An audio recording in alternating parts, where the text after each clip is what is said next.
به في كل لمحة ونفس عدد ما وسعه علم الله. بسم الله ما شاء الله، بسم الله ما شاء الله، بسم الله ما شاء الله. وما لم يشاء لم يكن. لا حول ولا قوة إلا بالله العلي العظيم. لا حول ولا قوة إلا بالله العلي العظيم. لا حول ولا قوة إلا بالله العلي العظيم. اللهم ارحمنا بالقرآن واجعله لنا إماما ونورا وهدى ورحمة. اللهم ذكرنا منه ما نسينا، علمنا منه ما جهلنا، وارزقنا تلاوته آناء الليل وأطراف النهار، واجعله لنا حجة يا رب العالمين. اللهم افتح لنا فتوح العارفين، وارزقنا فهم النبيين، واجعلنا من عبادك الصالحين والمتقين يا رب العالمين. بسم الله الرحمن الرحيم. قال مصنف رحمه الله تعالى: نفعنا الله بعلومه وبكتابه في الدارين. Allahumma amin ya rabbal alamin. Wa ba'du qala. Diriwayatkan bahawa Allah Subhanahu wa taala mewahyukan kepada Nabi Muhammad sallallahu alaihi wasallam, katakan kepada orang-orang yang derhaka di antara umatmu yang tidak mengingatiku, di mana sahaja engkau mengingatiku, berzikirlah kepadaku, sementara kamu menghentikan anggota badanmu, yakni dari berbuat maksiat. Ketika berzikir kepadaku, jadilah orang yang khusyuk dan tenang. Apabila kamu berzikir kepadaku, jadikanlah lidahmu di belakang kalbumu. Jika kamu berdiri di hadapanku, berdirilah seperti berdirinya hamba yang hina, serta bermunajat dengan hati yang takut dan lisan yang benar. Dalam riwayat lain disebutkan bahawa Allah Subhanahu wa taala mewahyukan kepada Nabi Muhammad sallallahu alaihi wasallam, katakan kepada orang-orang derhaka di antara umatmu yang tidak mengingatku, aku telah bersumpah kepada diriku bahawa sesiapa sahaja yang mengingatiku, aku akan mengingatnya. Akan tetapi, jika mereka tidak mengingatku, mengingat aku akan mengingat mereka dengan laknat. Ini tentang orang derhaka yang tidak lalai berzikir kepada Allah Subhanahu wa taala. Lantas, bagaimana jika berkumpul pada dirinya kemaksiatan dan kelalaian? Seorang sahabat berkata, pada hari kiamat, manusia dikumpulkan seperti keadaan mereka dalam salat, berupa ketenangan dan ketenteraman, serta rasa kenikmatan dan kelazatan dalam menunaikannya. Nabi Muhammad sallallahu alaihi wasallam melihat seseorang yang mempermainkan janggutnya ketika sedang salat. Lalu baginda bersabda, kalau hati orang ini khusyuk, nescaya khusyuk juga anggota-anggota tubuhnya. Selanjutnya, baginda bersabda, barang siapa yang hatinya tidak khusyuk, salatnya ditolak. Allah Subhanahu wa taala memuji orang-orang yang khusyuk dalam salat. Tidak hanya dalam satu ayat. Allah Subhanahu wa taala berfirman, a'udzubillahi minasyaitonir rajim. Alladzina hum fi salatihim khashi'un, yaitu mereka yang khusyuk dalam sembahyangnya. Surah Al-Mu'minun ayat 2. Wa hum 'ala salatihim yuhafizun, dan mereka tetap mengerjakan dan memelihara sembahyangnya. Surah Al-An'am ayat 92. Alladzina hum 'ala salatihim daimun, yaitu mereka yang tetap mengerjakan sembahyangnya. Al-Ma'arij ayat 23. Ada yang mengatakan bahawa orang yang mengerjakan solat itu banyak, tetapi orang yang khusyuk dalam solatnya begitu sedikit. Orang yang berhaji itu banyak, tetapi yang mabrur itu sedikit. Burung itu banyak, tetapi bulbul itu sedikit. Orang berilmu itu banyak, tetapi yang beramal itu jumlahnya sedikit. Salat adalah tempat ketundukan hati.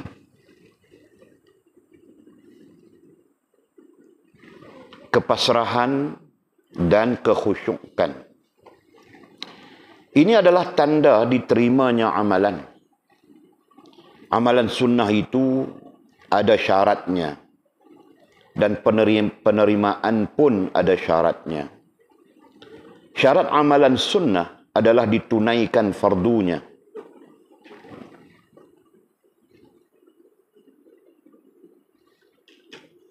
Sementara syarat diterima amalan adalah kekhusyukan. Sebagaimana firman Allah Subhanahu wa taala, a'udzubillahi minasyaitonir rajim. Qad aflahal mu'minun alladzina hum fi salatihim khashi'un walladzina hum 'anil lagwi mu'ridun. Sesungguhnya berjayalah orang-orang yang beriman, yaitu mereka yang khusyuk dalam sembahyangnya dan mereka yang menjauhkan diri dari perbuatan dan perkataan yang sia-sia.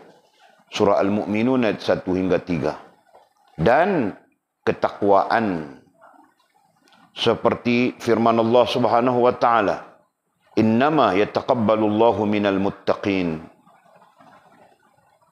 Habil, yakni menjawab, hanya saja Allah menerima, yakni korban dari orang-orang yang bertakwa. Surah Al-Maidah ayat 27. Tentang ini Rasulullah SAW bersabda, orang yang mendirikan salat 2 rakaat dengan menghadapkan hatinya kepada Allah Subhanahu wa taala, ia keluar dari dosa-dosanya seperti pada hari ia dilahirkan ibunya. Kemudian kata musannif, ketahuilah.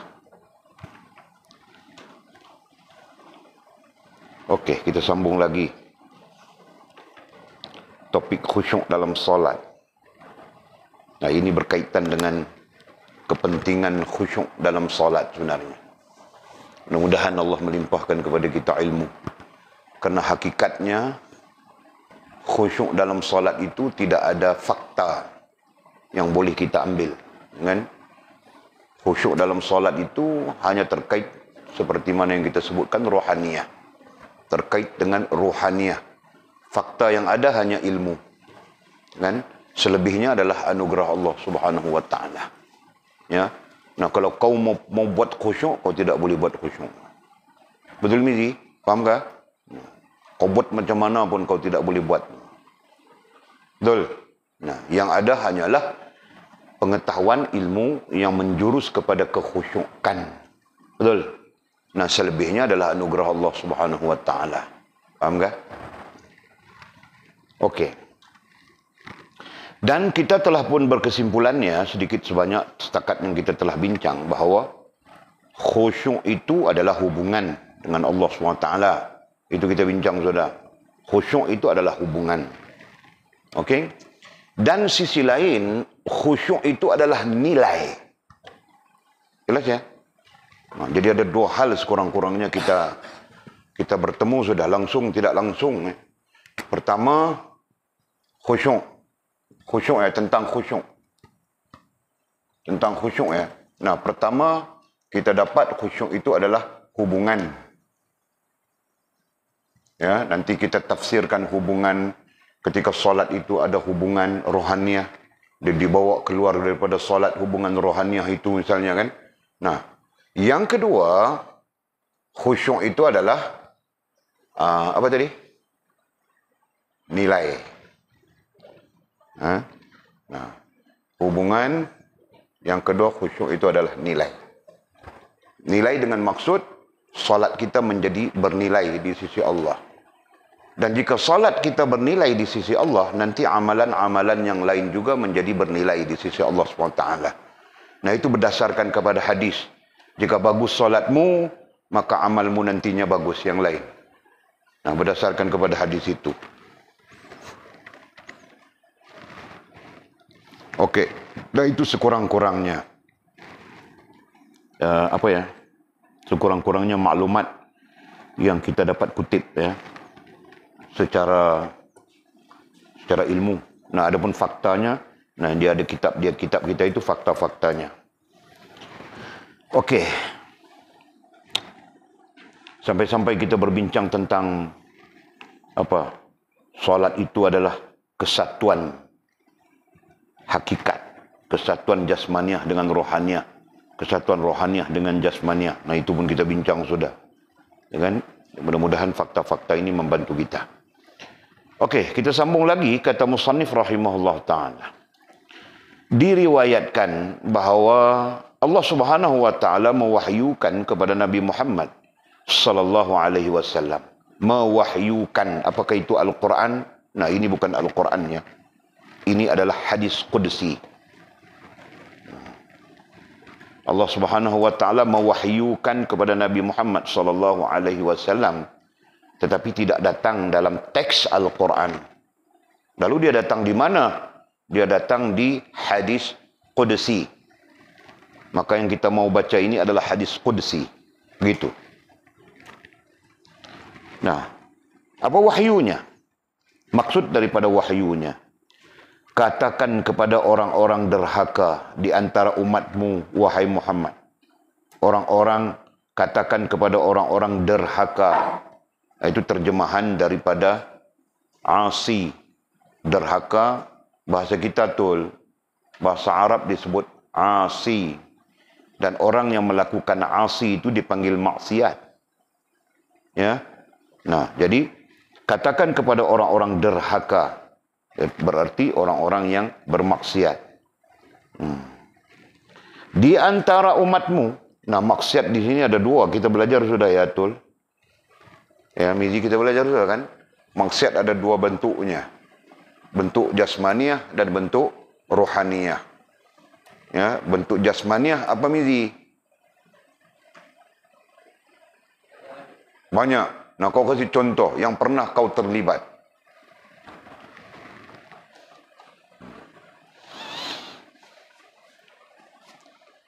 Contoh saja bah kau ni.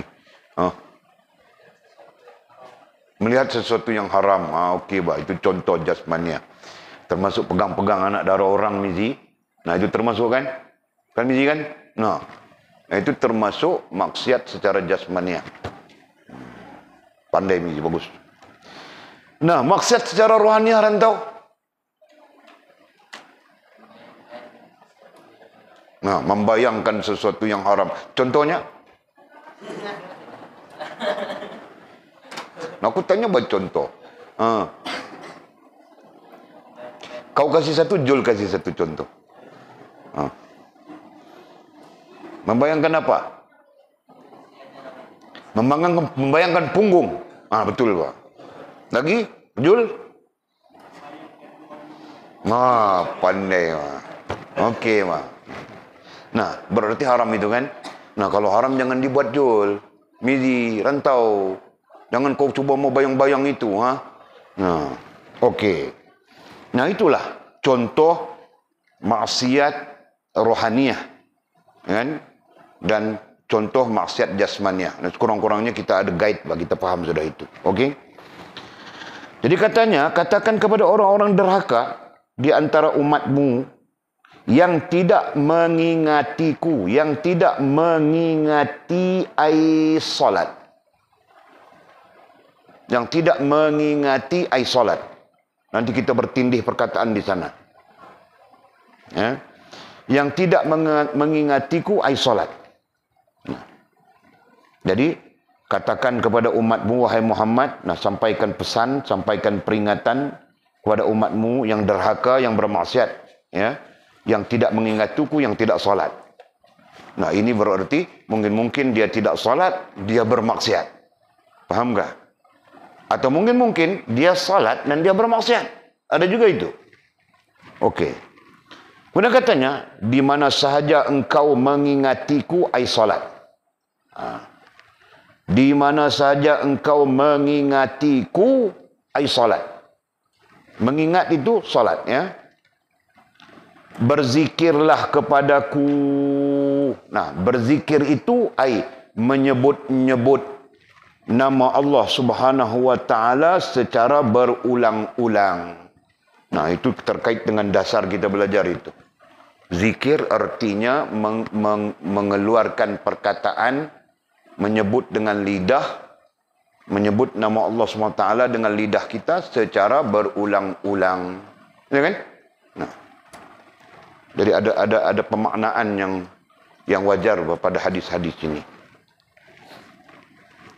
Jadi katanya, di mana saja engkau mengingatiku, ai salat, di mana saja engkau mengingati, ai salat, ya, berzikirlah kepadaku, berzikirlah, ai, sebutlah nama Allah Subhanahu wa taala itu. Nah, kalau di sini ayatnya Allah, sebutlah namaku secara berulang-ulang. Kan? Nah, itu maksudnya. Sebab itu perbuatan-perbuatan zikir di dalam salat semuanya berulang-ulang, betul kan? Nah. Fatihah saja kalau 4 rakaat 4 kali kau baca. Betul. Nah, itu Fatihah saja. Nanti dalam rukuk kau baca tasbih. Ini dikatakan 3 kali menurut mazhab, ulama mazhab untuk kesempurnaan. Nah, berulang-ulang kan 3 kali. Nah, nanti kau bangun rakaat kedua pun sama saja, itu juga terus. Jadi berulang-ulang, ini kan? Nah, jadi berzikirlah kepadaku sementara kamu menghentikan anggota badanmu, yakni berbuat maksiat. Ya, jadi bila kita salat, kita berzikir kepada Allah. Nah, ketika kita berzikir kepada Allah Subhanahu wa taala, kita berzikir kepada Allah Subhanahu wa taala, kita menyebut, ya, bukan berzikir ini. Berzikir adalah terjemahan. Kita terjemahkan kepada perkataan berzikir artinya menyebut. Menyebut nama Allah Subhanahu wa taala dalam bentuk tasbih, tahlil, tahmid, tidak kira itu, ya. Sementara kamu menghentikan anggota badanmu dari berbuat maksiat. Para ulama hadis mengatakan berhenti sama ada kita memaksa ia berhenti daripada berbuat maksiat, anggota kita daripada berbuat maksiat, atau berkahnya menyebut nama Allah Subhanahu wa taala, berkahnya menyebut nama Allah Subhanahu wa taala secara berulang-ulang yang kita namakan zikir itu pada salat kita itu nantinya menghentikan perbuatan, menghentikan anggota badanmu dari berbuat maksiat. Ini terkait dengan sesungguhnya sembahyang itu innas salata tanha 'anil fahsya'i wal munkar. Sesungguhnya sembahyang itu mencegahmu daripada fahsya' dan munkar. Nah, kita boleh saja mencari bagaimana mekanismenya sembahyang mencegah kita daripada fahsyak dan mungkar. Nah, sekurang-kurangnya kita berjumpa dengan hadis kudusi ini. Ya kan? Kita berjumpa dengan hadis kudusi ini. Ketika kita salat, nah, ada orang salat dalam masa yang sama dia pun bermaksiat juga. Ya kan? Nah, ada orang yang salat dalam masa yang sama dia meninggalkan maksiat. Nah, sekarang bagaimana untuk kita salat kemudian meninggalkan maksiat? Nah, itu diajar kepada kita. Ya, mengingati Allah Subhanahu wa taala. Nah, mengingati Allah Subhanahu wa taala dengan makna salat. Nah, ketika dalam salat itu kita berzikir. Ya, kita menyebut nama Allah dalam bentuk tasbih, tahmid, tahlil secara berulang-ulang. Ya kan? Sementara kamu menghentikan anggota badanmu dari berbuat maksiat. Nah, ini literal. Maudhu'nya para ulama mengatakan barokahnya tasbih, barokahnya tahmid, barokahnya tahlil, barokahnya zikir dalam salat itu nanti menghentikan anggota kita daripada bermaksiat kepada Allah Subhanahu wa taala. Jelas ya? Nah. Jadi ada dua pemaknaan. Satu, kita sendiri memaksa diri, kita memaksa diri kita untuk berhenti. Nah, itu satu. Dan pemaknaan yang kedua adalah barokahnya zikrullah dalam salat itu membantu kita untuk berhenti meninggalkan perbuatan maksiat. Nah, jadi kedua-duanya kita pakai saja. Okey, lanjut. Ketika berzikir kepadaku, ketika kita berzikir, yakni menyebut nama Allah SWT, jadilah orang yang khusyuk dan tenang. Jadilah orang yang khusyuk dan tenang. Ini terkait dengan apa ya? Terkait dengan bagaimana salat nanti mencegah kita daripada fahsyak dan mungkar. Nah, belajar ini faktanya. Nanti timbul tanda tanya bagaimana. Macam boleh sebut tadi, kita cari saja mekanismenya. Macam mana solat mencegah daripada fasad dan mungkar. Inilah dia. Ini jawapannya. Nah, jadi katanya apa tu? Terus. Ketika berzikir. Nah, solat kita. Dalam solat ada zikir. Ketika kita berzikir. Gitu kan. Jadilah orang yang khusyuk dan tenang. Ketika kita berzikir itu. Jadikanlah orang yang khusyuk dan tenang. Dengan maksud, cuba khusyukkan diri kita ketika berzikir. Dan cuba tenangkan diri kita ketika berzikir. Nah, itu maknanya. Dalam solat. Ini kita bercakap berkaitan dalam solat. Jangan, ini apa kita sebut ini? Metod solat. Itu seolah-olahnya inilah metod solat yang membantu kita untuk mencegah fahsyak dan mungkar. Mencegah kita daripada maksiat. Jasmaniah maupun rohaniah. Begitu.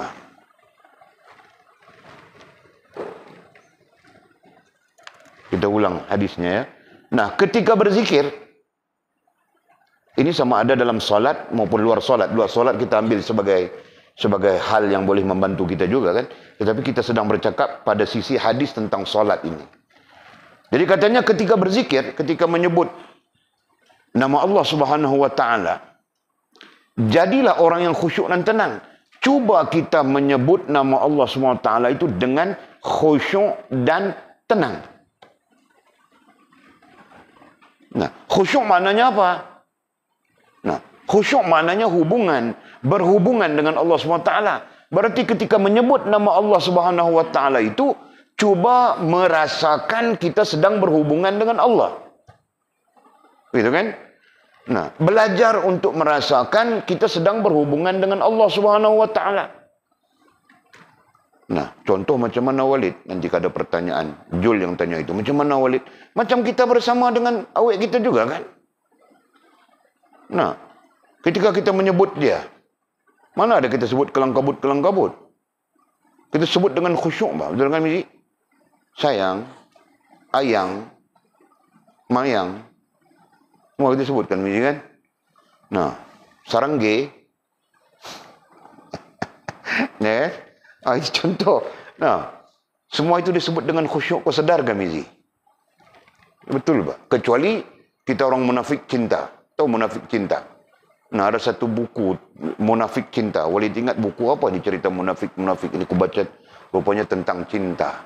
Nah, apa itu munafik cinta? Mulut mengatakan sayang, lidah mengatakan sayang, hati tidak. Lidah mengatakan cinta, hati hanya bermain-main. Nah, kalau hal itu kita ambil, bincangkan dalam konteks kita, sama saja kan, Mizi? Mulut kau bilang Allahu Akbar, hati kau tidak. Ya kan? Mulut kita bilang Subhanallah, hati kita tidak. Nah, ini sama saja. Konteksnya sama saja. Munafik cinta juga itu. Ya kan? Ini sama saja. Jika kita tidak khusyuk, berarti kita sebenarnya munafik hubungan. Itu istilah saja ya. Bukan fatwa ya. Kita nifak dalam hubungan. Ya. Paham kan menurut Jul? Nah, Allahu Akbar. Mulut kita, jasmaniah kita. Tapi hati kita tidak membesarkan Allah Subhanahu wa ta'ala. Kenapa begitu?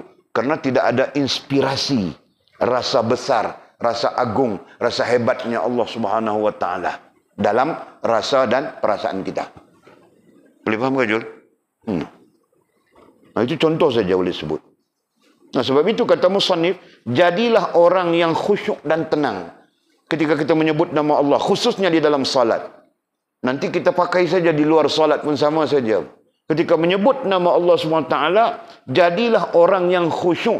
Artinya jadilah orang yang menghubungkan rasa dan perasaan kita dengan Allah SWT. Jangan semata-mata sebut tanpa kita menghubungkan rasa dan perasaan kita. Betul? Nah, itu yang kuajar dalam zikir nafsi. Tahukah? Perlahan-lahan kita menghubungkan. Ya kan? Kita menghubungkan diri kita dengan tasbihnya. Kemudian kita menghubungkan diri kita dengan apa ya? Dengan zikirnya. Nah, sekalipun kita zikir, contoh apa ya? Contoh la haula wala quwwata illa billahil aliyul azim. Nah, kita menghubungkan perasaan kita dengan Allah. bahawa kita sebenarnya tidak mempunyai kekuatan apapun untuk menanggung memikul agama Allah Subhanahu wa taala. Kemudian jika tersalah, ya Allah, astaghfirullahalazim, kita istighfar di ujung. Nampak tak? Nah, itu bentuknya. Ya, itu metodnya, itu caranya yang diajar oleh para ulama untuk kita sampai kepada posisi khusyuk. Nah, lebih besar daripada itu adalah ada hubungan dengan Allah Subhanahu wa taala. Kan? Bukan salat semata-mata salat jasmaniah. Nah, lebih daripada itu rohaniah kita juga turut bersalat. Ya, paham ini? Nah, jadi katanya apa? Jadilah orang yang khusyuk. Nah, Walid permudahkan. Kita belajar bahawa untuk khusyuk. Dari mana? Dari itu. Dari zikir yang kita sebutkan di dalam salat. Nah, ada zikirnya apa? Subhana rabbiyal azim wa bihamdih. Nah, sekurang-kurangnya ada zikirnya itu. Belajar berhubung dengan Allah SWT. Belajar berkhusyuk di situ. Betul kan? Nah, jika itu tidak memadai, ada lagi. Kita tambahkan di sana. Apa? Nah, la haula wa la quwwata illa billahil aliyyul azim, astaghfirullah. Kan? Nanti kau bangun i'tidal, sami Allahu liman hamida, Rabbana lakal hamd, la ilaha illa anta, subhanaka inni kuntu minaz zalimin, astaghfirullah. Nah, hubungkanlah. Boleh faham kah? Boleh faham kah? Boleh bercakap tentang menghubungkan rasa kita dengan Allah Subhanahu wa taala. Boleh faham jejak? Perlahan-lahan hilang bah yang kau pikir dalam sembahyang itu datang begitu begini macam-macam datang, perlahan-lahan dia hilang. Dan perlahan-lahan kita akan terhubung dengan Allah Subhanahu wa taala. Jelas ya? Nah, jika dalam salat kita terhubung, nanti di luar salat pun kita akan terhubung. Insya-Allah dengan izin Allah Subhanahu wa taala. Fahamkah? Nah, itu. Jadi kita dalam bentuk yang lebih umum, kita sedang membina hubungan dan perhubungan dengan Allah SWT. Membina hubungan dan perhubungan dalam satu istilah, ya, kita sebut dalam satu istilah saja, berhubungan dengan Allah Subhanahu wa taala. Jelas ya? Nah, itu. Kita mau berhubungan dengan Allah. Nah, boleh tulis supaya kita nanti jelas ya. Satu namanya hubungan. Yang kedua namanya perhubungan. Ini lazim saja kita guna. Ekal pun sampai hafal ini. Satu, dua. Okey. Kedua-dua ini kita sebut dalam satu istilah saja nanti. Berhubungan. Supaya kita tidak sebut dua kali. Faham kah? Nah, kita sedang berhubungan dengan Allah SWT. Kita sedang membina itu. Betul? Nah, siapa yang pada masa awal ini, pada masa mudanya dia membina, nanti dia akan dapat berhubungan dengan Allah. Maka itu yang menjamin keselamatan di dunia dan di akhirat. Faham kah? Nah. Okey. Kemudian apa lagi katanya? Jadilah orang yang khusyuk. Berarti belajarlah. Walid guna bahasa tadrib ya, bahasa mendidik ya, bahasa mendidik, tadrib. Ini bahasanya mendidik. Jadi Walid menggunakan bahasa mendidik untuk mendidik. Nah, berarti ajarlah, tuntunlah, bimbinglah diri kita sendiri untuk khusyuk. Gitu. Kan? Jika kita tidak membimbing diri kita sendiri, siapa yang akan bimbing kita untuk khusyuk? Kan? Ada ilmu betul, ada ulama betul, ada ilmu betul. Tapi hakikatnya kita sendiri yang perlu membimbing diri kita. Kan? Nah, itu. Jika kita tidak membimbingnya sekarang, Nabila mau mati baru mau bimbingkah? Kan? Jadi macam Walid susah sudah. Keras semuanya, tahukah? Otak beku, hati pun keras sudah, gelap kah apa kah, kan? Susah. Nah, kamu orang bah, waktu-waktu kamu orang. Ya, okey. Satu.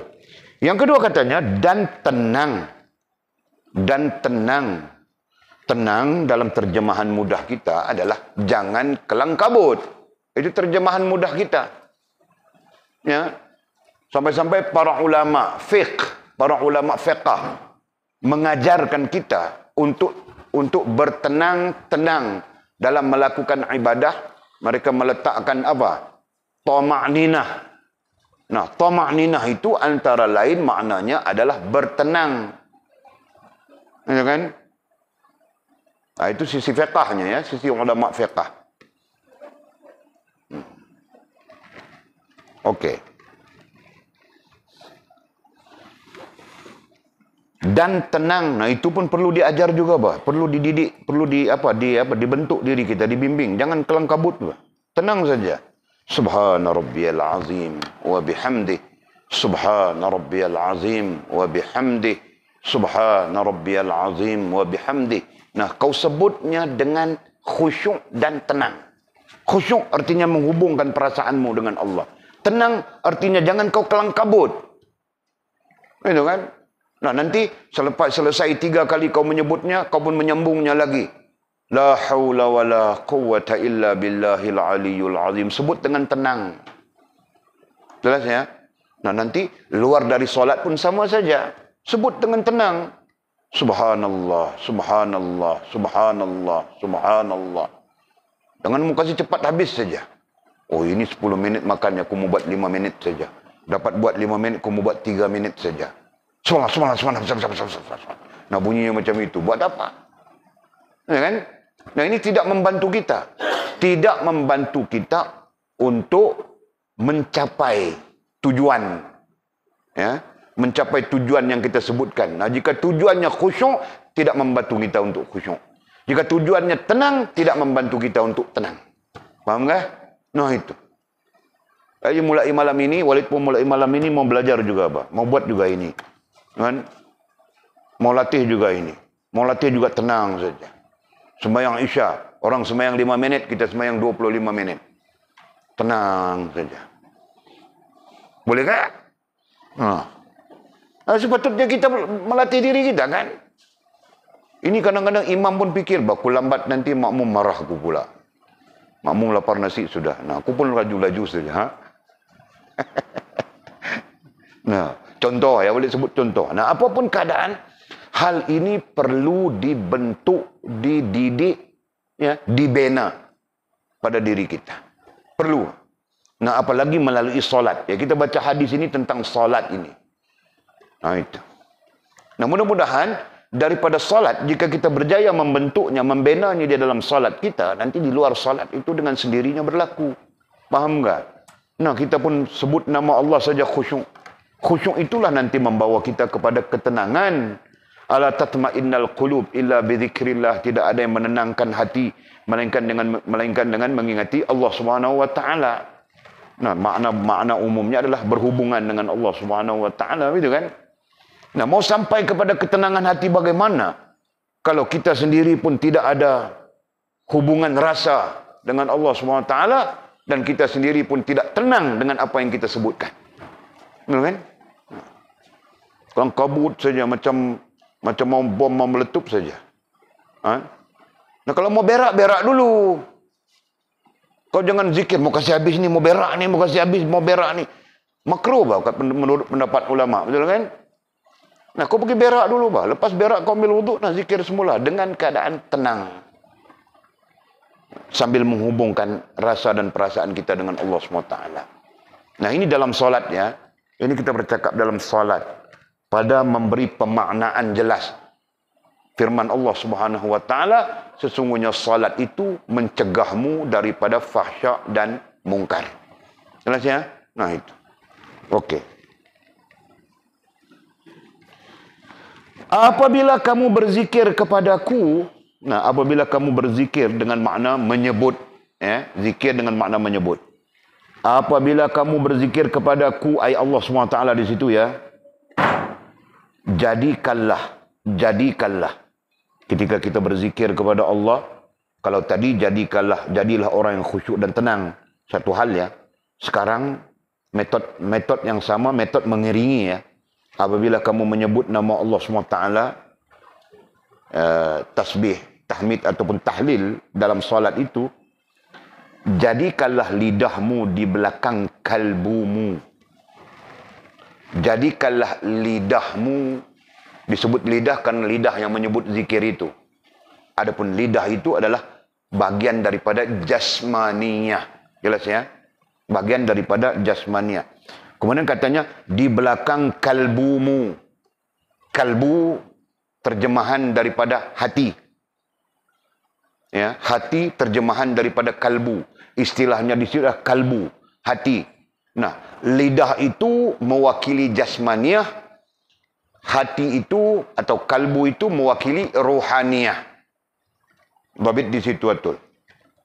Ya kan?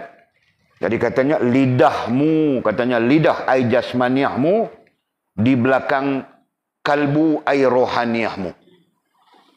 Nah, maksudnya apa? Lidah di belakang kalbu, jasmaniyah di belakang rohaniyah. Berarti rohaniyah di depan. Betul. Nah, rohaniyah di depan, jasmaniyah di belakang. Berarti rohaniyah mendahului jasmaniyah, begitu maksudnya. Rohaniyahmu mendahului jasmaniyahmu. Rohaniyahmu di depan, jasmaniyahmu di belakang. Nah, itu pun yang kita belajar dalam konteks-konteks lainnya. Dalam keadaan-keadaan kita pun belajar itu, Bang. Rohaniyah dulu, baru jasmaniyah. Itu kan? Nah, baru kita dapat kesempurnaan. Jelas, Mizi? Nah, kita belajar sampai kepada peringkat paling asas. Bagaimana jika rohaniyah berhubung, jasmaniyah tidak ada? Nah, itu fasik enggak namanya? Ya kan? Nah, bagaimana jika jasmaniyah saja berhubung, rohaniyah tidak ada? Itu nifak namanya. Belajar sudah kan? Bagaimana jika kedua-duanya tidak ada? Rohaniyah tidak berhubung, jasmaniyah tidak berhubung, itu kafir namanya. Betul kan? Atau syirik kita katakan. Semua kita belajar sudah. Jadi yang mukmin itu bagaimana? Yang mukmin itu adalah rohaniyahnya, rohaniyah di depannya, rohaniyah mendahului, berhubung dengan jasmaniyah. Nah, itu. Nah, itulah dipanggil mukmin. Nah, jadi hal ini mewakili semua perkara, termasuk di dalam salat, di dalam zikir, di dalam apapun. Dengan rohaniyah kita mendahului jasmaniyah. Nah, ini terkait dengan hadis Nabi langsung yang kita belajar. Dalam tubuh manusia ada seketul daging. Bagus daging itu maka baguslah seluruh jasad. Buruk daging itu maka buruklah seluruh jasad. Dan daging itu namanya hati. Ya, Nabi mau memberitahu kepada kita, bagus rohannya, baguslah jasmannya. Buruk rohannya, maka buruklah jasmannya. Berdasarkan kepada fakta ini, maka menunjukkan kepada kita betapa rohannya ini perlu atau sangat penting dibaikkan, dibaguskan, diperbaikkan. Itu menjadi baik. Sangat penting, Pak. Nah, nanti jasmannya kita turut jadi baik juga. Itu kita belajar sudah. Nah, demikian dalam salat. Sama saja. Jika rohaniah kita bagus, dalam salat itu rohaniah kita mendepani semua hal. Kunci rohaniah itu adalah sedar diri, betul kan? Nah, sembahyang kita dengan penuh sedar diri, sedang menghadap Allah, sedang berinteraksi dengan Allah. Itu kemarin kita belajar tentang itu. Ya, penuh sedar kita sedang berhadapan dengan Allah. Penuh sedar kita sedang berinteraksi dengan Allah SWT. Nah, di sana menghasilkan khusyuk, menghasilkan rasa hati berhubungan dengan Allah. Betul kan? Dan di sana juga menghasilkan ketenangan. Selain daripada kita sendiri perlu membenanya, membentuknya. Betul kan? Nah, begitu. Okey. Jadi katanya, apabila kamu berzikir, kemudian dalam kita mengingati Allah SWT, menyebut nama Allah SWT, sifatnya mungkin tahlil, mungkin tahmid, mungkin takbir dan sebagainya. Nah, jadikanlah lidahmu di belakang kalbumu. Berarti kalbu itu dulu, hati itu dulu, rohaniah itu dulu. Hadirkan hati itu dulu. Gitu kan? Baru berlakunya lidah kita. Itu pada membuahkan hasil khusyuk itu. Jadi sebelum kau mengatakan subhanallah, Subhana rabbiyal azim wa bihamdi, kau hadirkan hati dulu. Nah, Walid belajar itu, bah. Walid belum ajar kamu orang lagi. Kan? Nah, belum sampai masanya. Nanti kami mati, Walid, itu kau punya pasal, bah, mati. Kau mau buat macam mana? Kan? Nah, kalau mau tahu, tanya, bah. Kamu orang pun tidak pernah tanya. Itu cabaran, bah, kepada yang namanya murid, tahukah? Guru Walid dulu pun macam itu dia. Syekh Walid. Walid ini Syekhul Hadis banyak. Nah, begitu bercara dia orang mengajar. Kamu yang tidak tanya. Mau dakwah kami tidak mengajar. Tanya. Tahu kan? Okey. Jadi persoalannya bagaimana sebelum kita melakukan perbuatan, berarti rohaniah kita perlu di depan. Nah, macam mana rohaniah kita perlu di depan? Nah, sekarang ku ajarkan. Dengar ya. Nanti ajar kepada yang tidak hadir. Yang tidak ada dengan kita. Nah, ketika kau mengangkat takbir, sebelum kau mengangkat takbir, nah, hadirkanlah perasaanmu, ya Allah, aku sedang berhadapan denganmu. Mohon keampunan sekiranya tersalah, sekiranya tersilap. Nah, itu bentuknya. Kan? Mau takbir kita, mau solat. Nah, sebelum kita angkat takbir itu, rohaniah kita berhubung dulu. Rasa dan perasaan kita berhubung dulu. Ya Allah, aku mau menghadapmu. Nah, sekurang-kurangnya. Paham tak? Nah, aku mau berdiri di hadapanmu. Nah, sekurang-kurangnya begitu. Selesai kau pun angkat takbir. Jalan macam biasa. Lakukan apa yang kita sebutkan pada hadis ini. Nah, kemudian nanti kau mau rukuk. Sebelum kau rukuk, ya Allah, aku rukuk kepadamu. Ya? Sampaikan melalui rasa dan perasaanmu. Allah Maha tahu, bah. Perlu apa kita cakap kita mau rukuk? Allah memang tahu sudah. Kehambaanmu, bah, di sana. Betul kan? Itulah kehambaanmu. Itulah sedar dirimu. Nah, ya Allah, aku rukuk kepadamu. Nanti i'tidal. Ya Allah, aku ber'i'tidal kepadamu. Sampai sujud. Ya Allah, aku bersujud kepadamu. Sampai di tahiyat. Ya Allah, perkenankanlah doaku. Sujud lagi. Ya Allah, aku bersujud kepadamu. Begitulah berulang-ulang. Sampai tahiyat akhir. Nah, sampai tahiyat akhir, ada doanya. Rasulullah mengajarkan doa itu ya. Antaranya banyak doa. Banyak yang diajar oleh Nabi. Antaranya adalah kita membaca apa? Allahumma inni a'udzubika min azabi jahannam wa a'udzubika min azabil qubur wa a'udzubika min fitnatil mahyati wal mamat wa a'udzubika min syarri fitnatil masihid dajjal. Nah, itu doa, tentang doa. Tapi yang paling penting adalah kita menyatakan kita sedang apa. Ya, melalui rasa dan perasaan kita menyatakan, ya Allah, aku bertahiyat kepadamu. Nah, tahiyat kita. Paham tak? Nah, setiap satu pergerakan itu ada pernyataan rasa dan perasaan kita kepada Allah Subhanahu wa taala. Sehinggalah hal itu menjadi lazim kepada kita. Kita tidak perlu paksa lagi dia sendiri yang akan bercakap. Paham tak? Kau mau rukuk saja rasa dan perasaanmu bercakap sudah, ya Allah, aku mau rukuk kepadamu. Ya Allah, aku mau sujud kepadamu. Nah, itulah yang kita katakan apa ya? Komunikasi rohani antara komunikasi rohani dan apa ya? Pintu masuk kepada hubungan dengan Allah Subhanahu wa taala. Poinnya tadi sedar diri di situ ya. Kita sedar. Kita tidak dapat rukuk melainkan dengan izin Allah, betul tak? Nah, Allah yang mengizinkan kita rukuk, Allah yang mengizinkan kita sujud, Allah yang mengizinkan kita segala-galanya.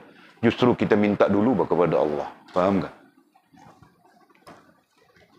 Okey, itulah maksudnya. Ya. Lidahmu di belakang, perbuatan kita di belakang. Perbuatan kita di belakang. Sujud, i'tidal, apa semua perbuatan itu tadi, qiyam, rukuk, i'tidal, sujud. Nah, itu semuanya perbuatan. Itu perlu di belakang, Mbak. Yang di depannya apa? Nah, yang di depannya adalah sedar diri. Yang di depannya adalah rohaniahmu ataupun rasa dan perasaanmu berhubung dengan Allah SWT. Nah, bagaimana rasa dan perasaanmu berhubung dengan Allah? Nah, itu contoh mudah yang Walid ajar tadi. Ya, hubungkan dulu dengan Allah. Ya Allah, aku mau menghadapmu, ya Allah. Dengan penuh sedar itu. Allahu Akbar. Baru betul kan? Ini sembahyang macam Samsing saja. Ha? Masuk solat pun macam Samsing saja, tahu kah? Ha? Faham ji? Nah, mana ada caranya itu? Itu termasuk adab. Dalam tasawuf itu termasuk adab. Adab rohani. Ya. Nah, nanti selesai kita qiyam, urusan-urusan dalam apa ya? Dalam qiyam itu selesai. Nah, seperti mana kita sebutkan tadi, kita menyebut, kita bertasbih, bertahmid atau apapun, berzikir sana, kita dengan khusyuk, dengan menghubungkan perasaan kita, hati rasa dan perasaan kita dengan Allah, di samping tenang, begitu kan? Di samping tenang. Nah, hal ini perlu berlaku dalam bentuk yang kita sebutkan ini. Nah, kau baca Fatihah, bacaanmu itu adalah jasmaniah, betul? Jangan. Nah, di depan jasmaniah, perbuatan jasmaniah itu perlu ada rohaniah, betul? Rohaniah dengan makna rasa dan perasaanmu berhubung dengan Allah, betul? Nah, perlu ada itu. Dan kuncinya yang kusebutkan tadi. Jelas ya? Ya Allah, aku mau menghadapmu. Nah, itu kuncinya. Nah, kemudian kau lakukan. Itu. Nanti rukuk, ya Allah, ku rukuk kepadamu. Nah, itu kuncinya. Ya, kunci di peringkat awal, itu kuncinya. Rukuk kepada Allah SWT. Dan kau lakukan dengan penuh khusyuk dan tenang. Apapun yang kau sebutkan di sana tadi. Begitulah hal-hal yang lain. Fahamkah? Nah, begitu. Jika kamu berdiri di hadapanku. Ini sebagai apa? Sebagai pencerahan kepada yang kita sebutkan tadi. Jika kamu berdiri di hadapanku. Nah, salat itu kan? Salat itu.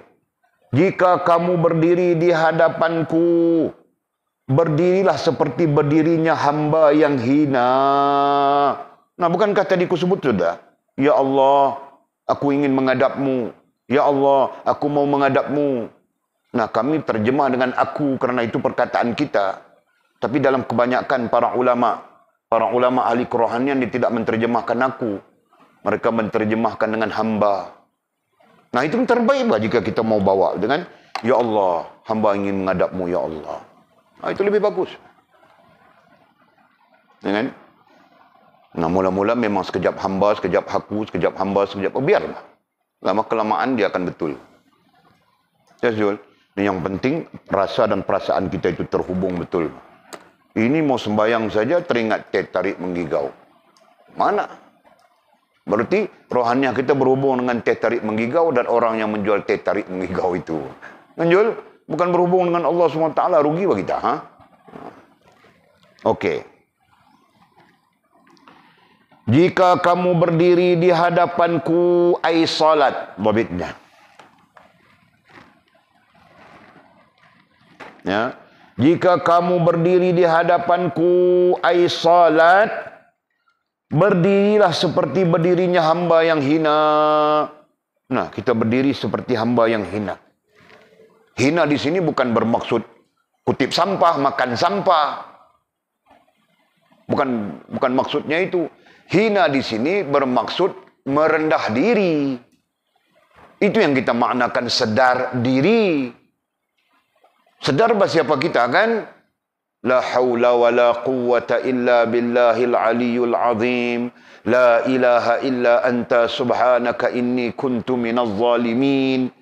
Kan? Iyyaka na'budu wa iyyaka nasta'in. Nah, itu semuanya ayat-ayat kesedaran diri. Gitu kan? Yang kita amalkan dalam zikir nafsi, yang kita bawa dalam salat sebagai hal. Nah, sampai kepada apa? La ilaha illallah wahdah la syarikalah. Pak Haji Napiah tanya, bolehkah bawa la ilaha illallah wahdahu la syarikalah wasal terus tanpa waqaf? Boleh tak? Boleh. La haula la ilaha illallah wahdahu la syarikalah, boleh. Tetapi Walid bimbang nanti di hal yang lain. Nah, kerana ada halnya nanti. Di hal yang lain kita susah untuk ada hal nanti dia ada dua. Ya, dia panggil zikir nafas. Di sana ada dua. Satu la ilaha illallah wahdah. Lagi satu la syarikalah. Kau tarik nafas, la ilaha illallah wahdah. Kau lepas nafas, la syarikalah. Nah, ketika mau mengamalkan itu, kita jadi susah. Bila kita menggabungkan, kita mewasalkan, faham kan? Nah, jadi kita latih dari sekarang. Faham betul? Nah, faham ini? Nah, dari sekarang kita latih la ilaha illallah wahdah la syarikalah. Nanti sampai di hal zikir nafas, berzikir nafas, nafas kita yang berzikir, kita mendidik, membentuk nafas kita, membina zikir nafas. Nah, ketika itu kita tidak susah lagi. Kau tarik nafas saja la ilaha illallah wahdah, masuk. Kau lepas nafas saja la syarikalah. Faham tak? Nah. Kerana ada sebabnya. Sebab itu Walid memudahkan, ya, memudahkan kita. Okey. Jadi apakah nanti rosak maknanya? Tidak. Sama saja maknanya. Yang membezakan itu wasal saja. Ha? La ilaha illallah wahdahu la syarikalah. Kau sambung atau kau waqaf saja kan? La ilaha illallah wahdah la syarikalah. Tidak ada perbezaan makna apapun. Okey. Nah, jadi itu yang kita sebutkan tadi. Jika kamu berdiri di hadapanku, ai salat, berdirilah seperti berdirinya hamba yang hina. Nah, itu kehambaan tadi. Ya Allah, hamba menghadapmu, ya Allah, ampunkanlah dosa hamba, contohnya. Ya Allah, hamba rukuk kepadamu, ya Allah, ampunkanlah dosa hamba. Ya Allah, hamba sujud kepadamu. Ya Allah, hamba i'tidal kepadamu. Ya Allah, hamba... Semua ya Allah, ya Allah, ya Allah. Hubungkan dulu itu. Okey? Serta katanya, berdirinya, seperti berdirinya hamba yang hina, sedar diri, kita sebut di sana sudah. Serta bermunajat. Serta bermunajat. Apa maksud munajat? Munajat dengan maksud berharap asalnya. Kemudian munajat itu dimaknakan doa, munajat itu dimaknakan dengan makna-makna yang lain. Nah, asal munajah, al-munajatun, maknanya memanjatkan harapan. Nah, kemudian nanti kita sebut bergantung harap, bla bla bla bla. Dalam bentuk rasa dan perasaan. Itu asalnya makna. Nanti orang panggil zikir munajat. Ya kan? Doa munajat, macam-macam. Tapi asal makna munajah, al-munajah adalah memanjatkan harapan. Nah, itu. Serta bermunajat dengan hati yang takut, katanya. Bermunajat dengan hati yang takut. Takut di situ perkataannya khauf. Dengan hati yang takut. Hati berarti rasa dan perasaan. Hati berarti rohaniah. Ya. Pada rohaniahmu rasa takut. Pada rasa dan perasaanmu takut kepada Allah Subhanahu wa taala. Dan lisan yang benar. Dan lisan yang benar. Lisan artinya lidah. Lisan artinya lidah, ya. Dan lisan yang benar, lidah yang benar. Berarti bukan lidah menifak, ya. Bukan lidah fasik, bukan lidah nifak, bukan lidah syirik, tapi lidah mukmin. Nah, gitu kan? Nah, kita belajar sudah langsung tidak langsung daripada kitab Bustanul Arifin. Kan? Mukmin itu berdirinya dengan as-sidq wal ikhlas. Nah, itulah benar. Benar fikirannya, benar perasaannya, benar tingkah lakunya. Nah, lidah menyebut itu termasuk tingkah laku, gitu kan? Nah, lidahnya menyebut Allahu Akbar, as-sidq wal ikhlas. Dia benar. Dia membesarkan Allah SWT, mengagungkan Allah SWT. Kan? Bukan menyebut Allahu Akbar di lidah saja, tapi di sisi lain dia jadi hantu. Faham kah? Nah, demikian bah. Demikian hadis kursi yang kita kirakan panjang lebar, ya. Hadis kursi panjang lebar menunjukkan kepada kita, mengajarkan kepada kita metod ya, untuk menjadikan solat itu mencegah kita daripada fahsyak dan mungkar berdasarkan kepada Al-Quran, ataupun solat kita itu mencegah kita daripada maksiat kepada Allah SWT. Nah, itu metodnya. Nah, sama ada kita bertujuan mencegah kita daripada maksiat kepada Allah atau apa. Nah, hakikatnya inilah metod solat sebenar. Ataupun inilah metodnya solat ahlillah. Orang-orang ataupun kita sebut metod solatnya ahlillah. Ya, kita faham sudah bezanya itu kan? Nah, metod solat ahlillah. Dan kita dengan penuh faham dan sedar, metod solat ahlillah lah yang diterima oleh Allah SWT. Yang lain-lain itu, kita tidak tahu jawab. Allah yang berhak, Allah yang menentukan, Allah boleh menerima buruk sekalipun, Allah boleh menolak baik sekalipun. Itu kan? Itu faham kita. Tetapi secara ilmu, ya, kita berjumpa sudah dengan dalil, dengan nas secara ilmu, bahawa Allah menerima hanya salat yang sempurna. Kan? Sempurna rohaniahnya, sempurna jasmaniahnya. Nah, Allah menerima salat itu. Jelas? Ya.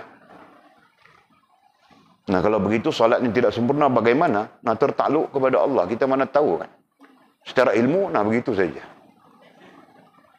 Okey. Kita baca sudah tentang orang-orang yang sempurna salatnya, bagaimana. Ya, kita baca orang-orang yang Masya Allah, khusyuknya mereka dalam salat, sehingga apapun tidak mempengaruhi mereka. Masya Allah. Okey, terus. Kemudian kata musannif, dalam riwayat lain. Nah, riwayat lain pula lah. Disebutkan bahawa, termasuk hadis qudsi ya, ini hadis qudsi juga, tapi riwayat lain ini. Dalam riwayat lain disebutkan bahawa Allah Subhanahu wa taala mewahyukan kepada Nabi Muhammad sallallahu alaihi wasallam. Nah, mewahyukan. Nah, adapun wahyu itu dalam dua bentuk. Sebut sudah, satu ayatul Quran yang kita baca itu. Kan? 144 surah. Bermula daripada surah Al-Fatihah berakhir dengan surah An-Nas. Ini kan? Nah, itu wahyu. Itu kalam Allah SWT mutlak. Nah, ada lagi satu bentuk wahyu, yaitu hadis qudsi. Nah, begitu. Jadi katanya, dalam riwayat lain disebutkan bahawa Allah Subhanahu wa taala mewahyukan kepada Nabi Muhammad sallallahu alaihi wasallam. Nah, apa kata Allah? Kemudian dikatakan oleh Nabi, katanya, katakan kepada orang-orang derhaka di antara umatmu, orang-orang derhaka di antara umatmu yang tidak mengingatku, ai salat. Itu. Katakan kepada orang-orang derhaka di antara umatmu yang tidak mengingatku, ai salat. Nah, banyak umat Muhammad tidak salat kan? Nah, minta maaf lah kita bercakap perkara ini. Nanti orang marah kita kan. Bilang, kuburku, kubur kau kacau apa, aku solat tidak solat. Nah, selalu orang bercakap begitu kan. Bukan saja bercakap, bahkan banyak orang merasakan begitu. Nah, ini antara sebab kenapa ramainya orang tidak solat. Kita harap mereka pun solat. Kita harap mereka diberikan petunjuk oleh Allah SWT untuk solat, untuk menjaga solat dan sebagainya. Ya. Mudah-mudahan Allah menyelamatkan umat Muhammad sallallahu alaihi wasallam. Allah maghfir li ummati sayyidina Muhammad sallallahu alaihi wasallam wa farrij an ummati sayyidina Muhammad sallallahu alaihi wasallam warham ummati sayyidina Muhammad sallallahu alaihi wasallam. Amin ya rabbal alamin. Ya. Jadi katanya apa? Katakan wahai Muhammad kepada orang-orang derhaka di antara umatmu yang tidak mengingatku ai salat. Ya, yang tidak mengingatku ai salat. Aku telah bersumpah kepada diriku, kata Allah. Aku telah bersumpah kepada diriku bahawa sesiapa sahaja yang mengingatiku ai salat, ya kan? Aku akan mengingatnya. Allah akan mengingat kita. Allah akan mengingat siapa yang salat. Jadi kita mengingat Allah dengan salat. Allah mengingat kita dengan rahmat. Nah, begitu.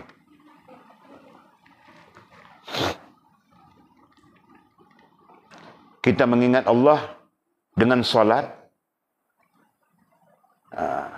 Dan yang apa ya disebutkan, yang terpecah daripada solat itu namanya zikir, namanya tilawatul Quran, namanya yang lain-lain. Ya kan? Induknya adalah solat, mengingati Allah SWT dengan solat.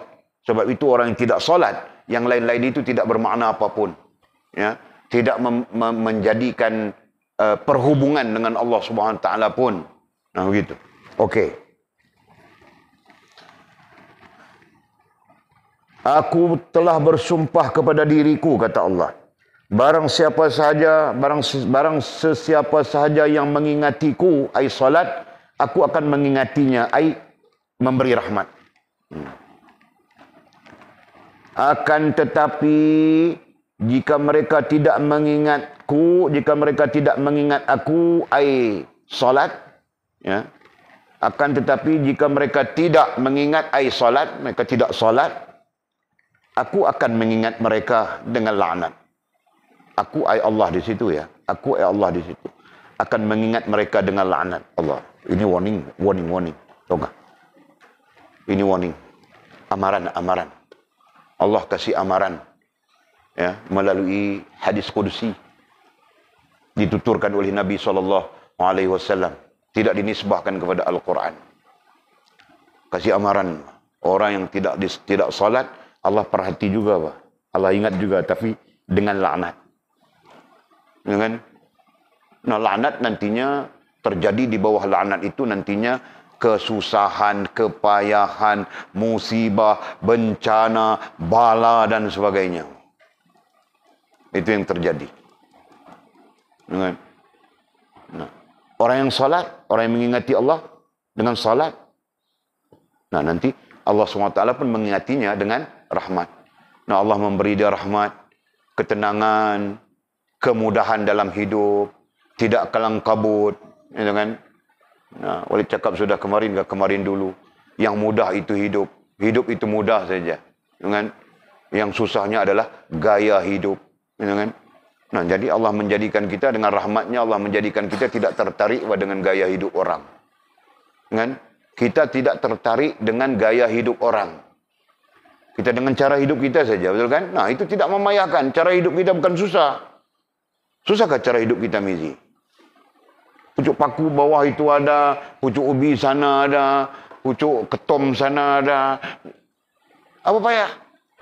Nah, kan? Yang payah gaya hidup, betul kan? Nah, mau makan burger, steak, takoyaki. Apa lagi? Nah, itu yang jadi payah, Pak. Betul kan? Itu yang menjadikan payah, menjadikan susah dan sebagainya. Betul, Mili? Nah, betul, Pak. Mau hidup itu mudah. Bahkan Allah SWT memberikan kepada kita untuk hidup. Dibekalkan semuanya. Disediakan semuanya. Ya. Nah, kemudian masih tidak cukup, tidak kena itu tidak. Kerana kau terpengaruh dengan gaya hidup. Betul tak? Pak Jeki? Nah, gaya hidup itu yang buat kita susah, Pak. Semalam aku tengok saja motor aku mau beli itu Yamaha MT 250cc. Aku fikir sudah mau beli itu. Aku mau jadi muda balik, aku mau tukur semua. Aku mau pakai helmet full face yang ada itu. Fikir. Sekali-sekali aku mau wheelie di pekan Bukit Selambau itu. Sampai lepas pekan.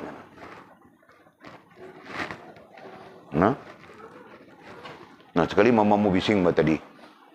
Semua itu dunia saja bilang mamamu. Tengok, potong lain tahu kah?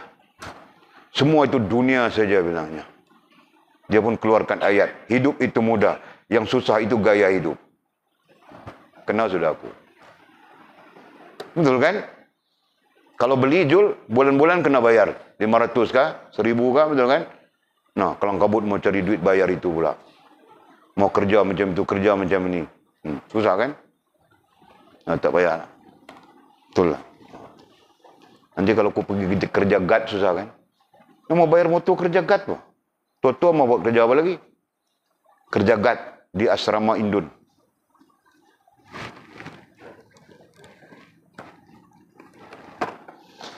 Okey. Allah, ya Allah. Berdasarkan kepada dua-dua riwayat, dua-dua hadis walaupun riwayatnya berbeza. Nah, pengajarannya adalah betapa pentingnya kita menyempurnakan salat. Betul kan, Bibi? Betapa pentingnya kita membaguskan, membaikkan salat kita.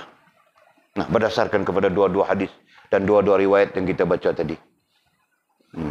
Dan sekaligus menjawab bagaimana salat itu boleh mencegah kita daripada mungkar, mencegah kita daripada maksiat. Seperti mana disebutkan di dalam Al-Quran. Sekurang-kurangnya. Walid, ada orang pernah tanya Walid, langsung tidak langsung ya. Bolehkah cerita kepada kami Ustaz? Macam mana solat ini, mekanismenya? Ini orang pandai tanya kan? Kalau orang pandai, orang bodoh dia tidak berani sebut mekanisme. Orang pandai. Macam mana Allah sebut dalam Quran, solat itu boleh mencegah fahsyak dan mungkar. Apa mekanismenya? Nah, orang tanya Walid begitu. Walaupun tidak ingat Walid jawab macam mana. Tapi selesai kurang-kurangnya kan. Nah, rupa-rupanya jawapannya dalam hadis ini saja. Tahukah? Sekurang-kurangnya. Okey. Kemudian kata musannif. Nah, ini komentarnya musannif. Syekhuna wa mursyiduna. Musannif kitab kita. Hujjatul Islam. Al-Imam Al-Ghazali rahimahullah ta'ala. Apa katanya?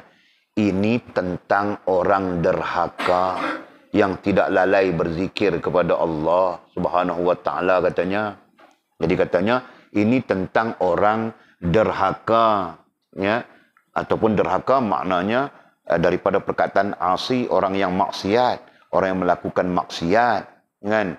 Kategorinya adalah fasik, kategori, ya. Derhaka ini kategorinya fasik, gitu. Ini tentang orang derhaka, ai fasik, yang tidak lalai berzikir kepada Allah. Maksudnya dia masih solat. Dia masih mengingati Allah dengan solat. Nah, seperti mana kita sebut tadi kan? Ada orang yang solat, berarti dia mengingati Allah dengan solat. Tapi dalam masa yang sama dia bermaksiat. Nah, itu derhaka kita panggil. Ataupun kategorinya itu fasik. Nah, di sebalik itu lebih keras daripada itu nifaq. Lebih keras lagi syirik. Ya kan? Okey. Lantas komentarnya musannif. Lantas katanya, bagaimana jika berkumpul pada dirinya kemaksiatan dan kelalaian Allah. Ini masih tentang apa ya? Tentang orang yang masih solat, masih mengingati Allah. Ya, tapi dia maksiat, dia derhaka. Dia ada kemaksiatannya. Solat, tapi masih derhaka. Begitu. Kan? Lantas bagaimana jika berkumpul pada dirinya? Jangan dirinya, diri kita di sana. Bagaimana jika berkumpul pada diri kita? Maksiat artinya derhaka dan kelalaian dan lalai terhadap salat itu. Nah, itu maksudnya. Allahu Akbar. Nah, itu yang kita sebutkan tadi. Ramai umat Muhammad masih tidak salat. Ya, kita bermuhasabah. Kita pun bukan bagus salat kita kan? Nah, kita bermuhasabah dalam konteks yang umum. Ramai umat Muhammad akhir zaman ini tidak bersalat. Berarti sesuatu yang Nabi bimbangi, sesuatu yang Nabi takuti, berlaku betul. Memang berlaku betul. Allah, mudah-mudahan Allah mengampunkan kita. Okey. Kemudian kata musannif, seorang sahabat berkata, seorang sahabat, sahabatnya baginda Nabi SAW. Karena sahabat itu pun istilah itu dipakai, kita pun pakai juga, bagaimana? Sahabat saya. Nanti kita keliru. Sahabat di sini adalah sahabatnya baginda Nabi SAW. Nah, kenapa kita mengatakan ini sahabatnya baginda Nabi? Nah, kerana kita mengambil asar dari mereka ya. Karena musannif kitab kita, Syekhul Islam, Al-Imam Hujjatul Islam Al-Ghazali rahimahullah ta'ala, mengambil asar daripada mereka untuk dijadikan pengajaran. Nah, apa katanya? Seorang sahabat berkata, pada hari kiamat manusia dikumpulkan seperti keadaan mereka dalam salat. Nah, manusia dikumpulkan seperti keadaan mereka dalam salat. Apa maksud keadaan mereka dalam salat? Nah, bagaimana rasa dan perasaan mereka dalam salat? Nah, itu maksud. Jadi keadaan di situ menurut para ulama kerohanian adalah rasa dan perasaan. Berarti hal ya. Dalam bahasa Arab disebut hal. Nah, bagaimana hal rohaniah dan jasmaniah mereka dalam salat. Nah, itu maksud.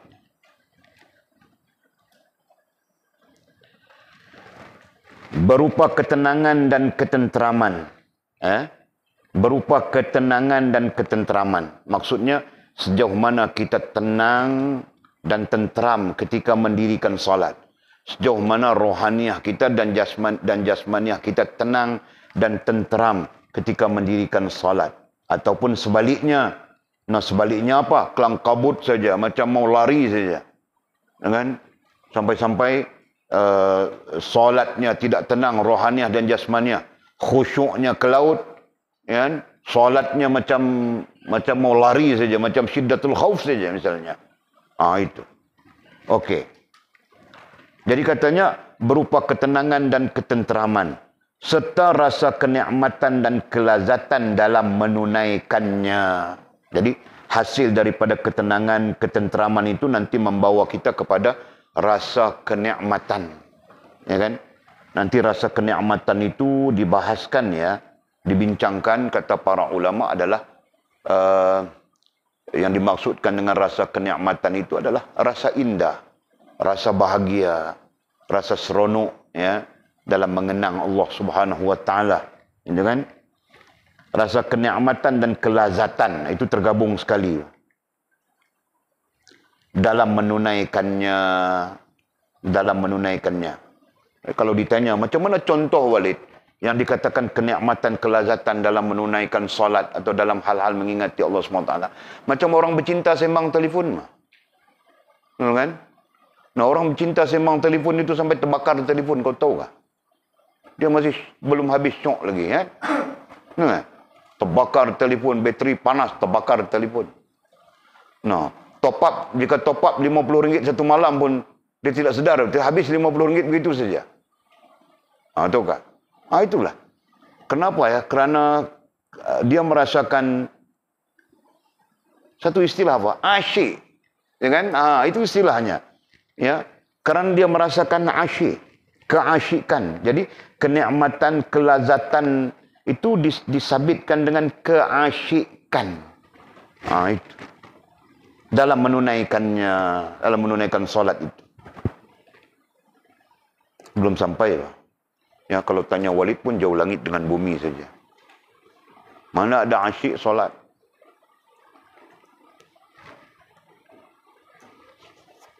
Kelang kabut saja kan. Lepas solat asar je, kambing macam mana, cukup makan lah. Kepala fikir dalam solat saja fikir sudah kambing. Kan? Siapa tengok kambing ini hari? Mula fikir saja. Tahu tak? Itulah. Mudah-mudahan Allah terima Walid bah, buruk-buruk sekalipun ya. Oleh aku buruk itu, tahu tak? Okey. Nabi Muhammad sallallahu alaihi wasallam. Nah, ini kisah ya, periwayatan kisah. Nabi Muhammad sallallahu alaihi wasallam suatu hari melihat seseorang yang bermain. Ini penterjemah pun kadang-kadang bahasanya ke laut bah. Mempermainkan itu lain kan? Nah, Mizi mempermainkan anak dara orang. Contohnya begitu. Kan? Jul mempermainkan si Jenab Simpang 3, anak Pak Meon itu. Si Jetun, silap.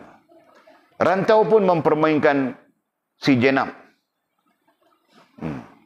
Dua-dua anak Pak Meon kah? Mizi? Jenab Pak Samad, anak Pak Samad. Okey. Aku mula-mula aku ingat anak Pak Meon dua-dua orang. Berarti pakat dia orang ni satu tempat ya. Semua dari pitas satu tempat pakat saja. Mau larikan anak Pak Meon. Jangan buat kerja itu Jul. Ya.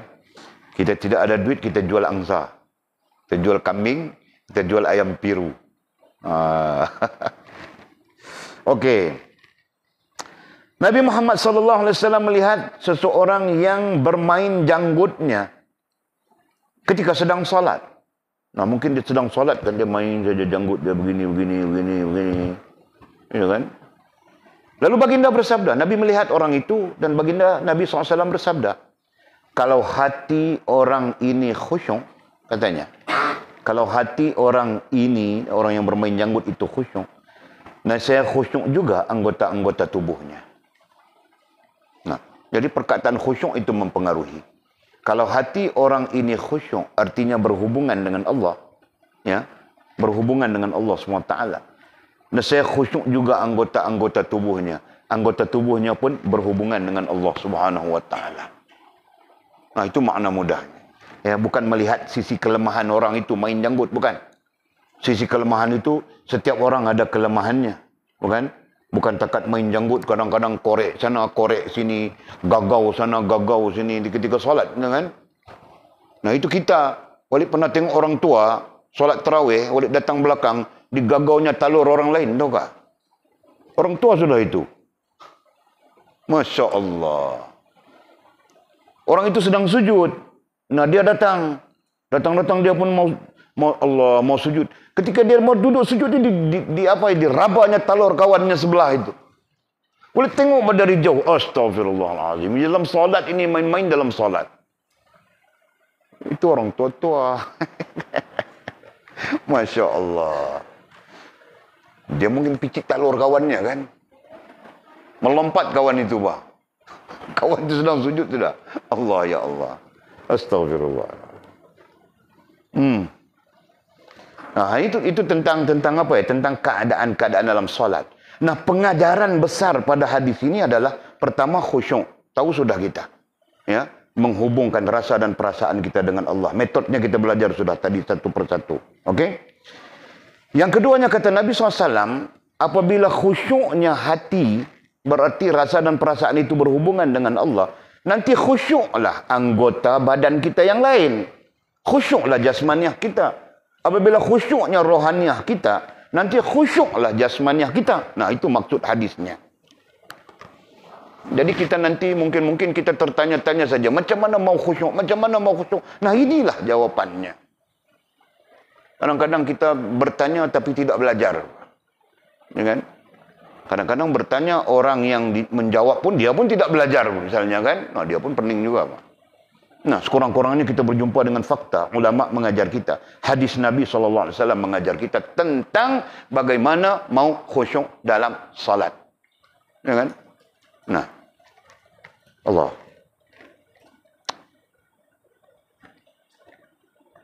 Selanjutnya baginda bersabda. Barang siapa yang hatinya tidak khusyuk, salatnya ditolak. Allah. La haula wa la quwwata illa billahil aliyul azim. Nah, penting khusyuk itu. Kita bercakap sudah tentang pentingnya khusyuk. Sehingga kita berjumpa dengan sabda Nabi SAW. Kita tidak didatangkan makam hadis ini. Ya kan? Dan hadis ini pun tidak bersifat muhkamat, Walid rasakan. Dia lebih kepada bersifat fadail, gitu. Ya? Nah, kata Nabi SAW, barang siapa yang hatinya tidak khusyuk, hatinya. Nah, memang sememangnya khusyuk itu kerjanya hati, gitu kan? Hatinya tidak khusyuk. Berarti rasa dan perasaannya tidak terhubung dengan Allah. Allahu Akbar, perbuatan solat itu berlaku, tapi hatinya pergi ke laut, tangkap ikan, pergi kolam kecil mengorat. Macam-macam, gitu kan? Nah, contoh begitu. Nescaya nah, solatnya ditolak. Allah. Solat ditolak artinya apa? Artinya tidak diterima, gitu kan? Solat itu terkait dengan makbul. Nah, berarti tidak makbul. Tidak diterima maksudnya. Mana? Nah, kalau ditanya Walid begini, ya Walid keadaan Walid pun begini saja. Macam mana? Nah, berarti kita perlu belajar dari sekarang. Nah, Walid sebut sudah, mulai malam ini, aku mau belajar khusyuk ikut metod ini.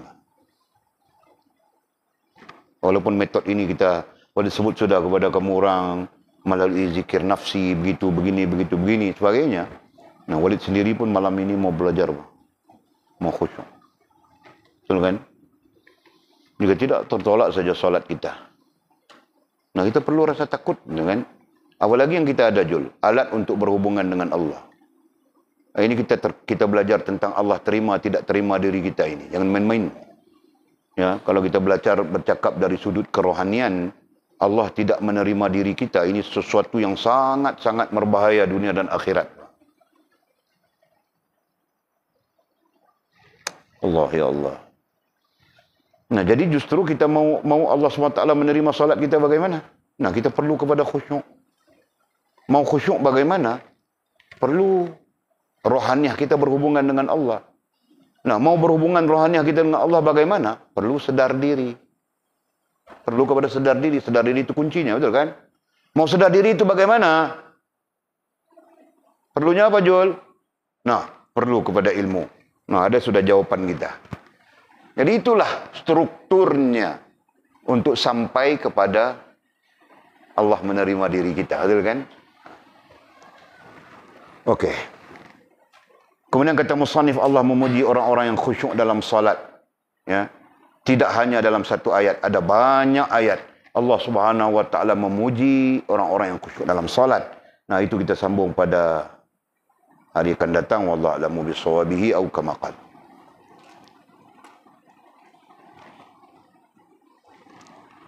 Allahu a'lam.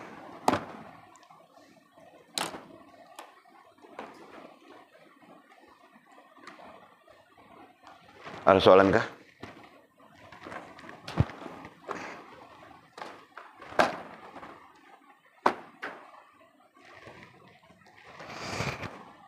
Tiada. Ada Mizi?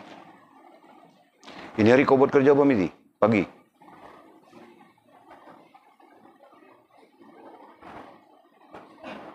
Hah? Oh.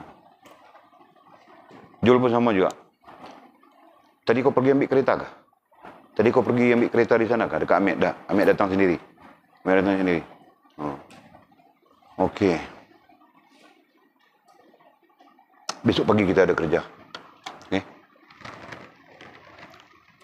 InsyaAllah esok pagi kita ada kelas pagi ya. Kalau Walid harap-harap Walid tak sakit belakang. Walid pun malam-malam hantu gigit tau kah? Hantu. Macam-macam hantu gigit aku. Gigit belakang lah. Gigit sana lah, gigit sini lah. Ha? Okey. Jika tidak ada apa-apa, pagi besok kita mengaji ya. Ataupun 2 minggu ni kita mengaji Futhul Ghaib. Apa macam? Ha? Sebab nanti kalau kita sambung-sambung jalan yang ni, yang lain-lain tertinggal. Yang 3-4 orang lagi itu tertinggal. Ya, kita munaqasyah Futhul Ghaib. Setuju? Nah, besok start pagi kita munaqasyah Futhul Ghaib. Jalanlah. Jangan tunggu-tunggu lagi. Munaqasyah itu cepat saja. Munaqasyah itu mungkin 2 tajuk sekali, 3 tajuk sekali dia macam tu. Ha? Dengan asasul usul. Asasul usul itu lambat. Kita perlu berasingan tau kah? Ataupun kita jalan sekali. Kita jalan sekali, kita baca dia, kita tunjuk asasul usul. Nah, begitu boleh. Cuma kita tidak boleh satu, pelajaran 1, pelajaran 2, pelajaran 3, tidak boleh. Berarti apa yang terkait, kita tunjuk di sana. Begitu saja. Faham tak? Sebab asasul usul itu perlu dia khas saja. Baru dia tidak kelang kabut dengan itu, dengan ini, jadi pening. Faham tak? Asasul usul ini sebenarnya Walid tunggu satu grup baru masuk. Walid mula. Macam itu kan. Tapi grup baru pun takut juga COVID ni. Sekarang ni. Nah, datang saja mati. Nah, yang kita tahu kah? Kan? Ha? Orang mau mati-mati dulu, Pak. Jangan mati di sini, tahu kah? Ha? Aku takut, tahu kah? Ha. Okey. Bismillahirrahmanirrahim. Alhamdulillahirabbil alamin wassalatu wassalamu ala asyrafil mursalin. Sayyidina wa maulana Muhammad wa ala alihi washabihi ajma'in. اللهم افتح لنا فتوح العارفين وارزقنا فهم النبيين واجعلنا من عبادك الصالحين. اللهم اهدنا صراطك المستقيم صراط الذين أنعم الله من النبيين والصديقين والشهداء والصالحين. اللهم ربنا افتح بيننا وبين قومنا بالحق وأنت خير الفاتحين. اللهم أعنا على ذكرك وشكرك وحسن عبادتك. اللهم فقهنا في الدين وعلمنا التأويل. اللهم فقهنا في الدين وعلمنا التأويل. اللهم فقهنا في الدين وعلمنا التأويل. وصلى الله على سيدنا محمد وعلى آله وصحبه وبارك وسلم والحمد لله رب العالمين. تقبل الله منا ومنكم.